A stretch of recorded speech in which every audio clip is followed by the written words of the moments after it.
social justice and creator of the Conservative Home website.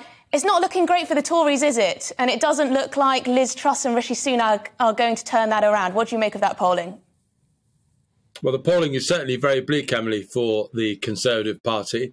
And, I think at the end of 12 years in power, the Conservative Party is looking tired. And it's looking tired at a time when problems are mounting. When Liz Truss becomes Prime Minister, and I think it is a matter of when, not if, she will be the next Prime Minister, she needs to do two things, first of all, I think. First of all, she needs to apologise for the soap opera that's been the Conservative Party in recent weeks and months. And then the second thing, much more substantially, she needs to reassure people that they will be able to pay their energy bills this winter. And she needs to make an intervention of the kind that, given her free market sort of character, she's probably not comfortable with. But without that intervention, the Conservative Party will be dead in the water, and deservedly so.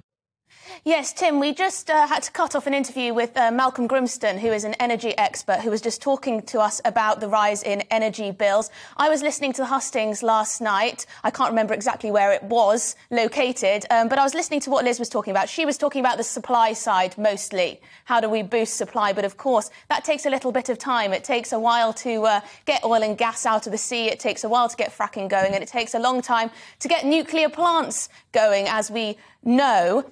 Sunak has also said he's going to do whatever it takes, once again, as he did during the pandemic. Who do people believe when it comes to the cost of living, do you think? Well, I think people believe someone who has a plan.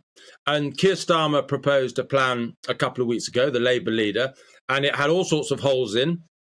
You and I could probably criticise it in lots of ways, Emily, but it was at least a plan. It offered people security when people are very frightened out there.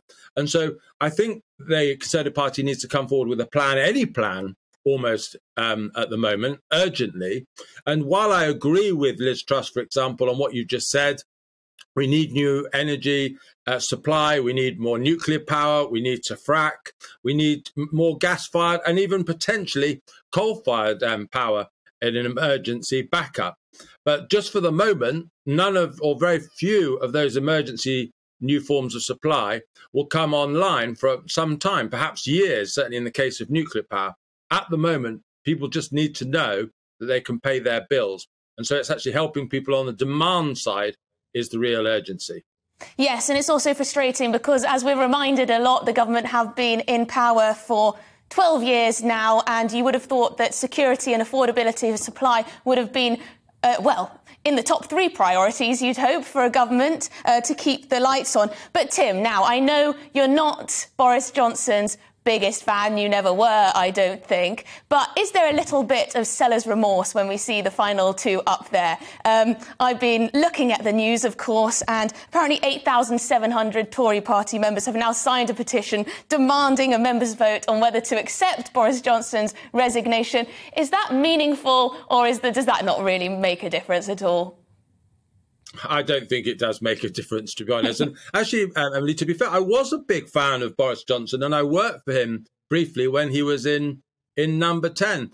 You've just been asking me quite legitimate questions, about how Britain's going to get out of its energy crisis. Well, Boris Johnson was Prime Minister, for 3 years. He won a majority of 80.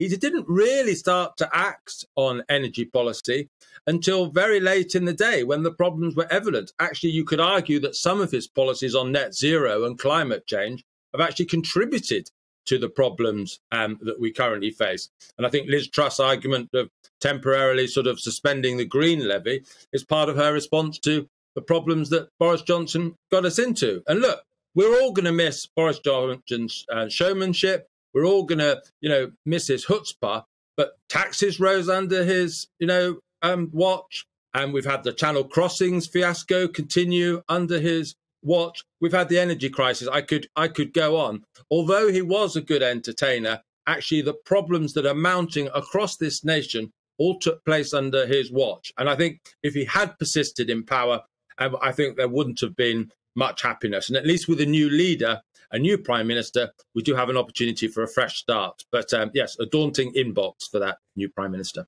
I guess you can only dine for so long off getting Brexit done. Tim, thank you very much. Brexit wasn't quite done. Not quite done. It's a work in progress, I'd say. Thanks, Tim, for joining me. That was, of course, Tim Montgomerie, co-founder of the Centre for Social Justice, creator of Conservative Home, and also, I believe, a senior contributor here at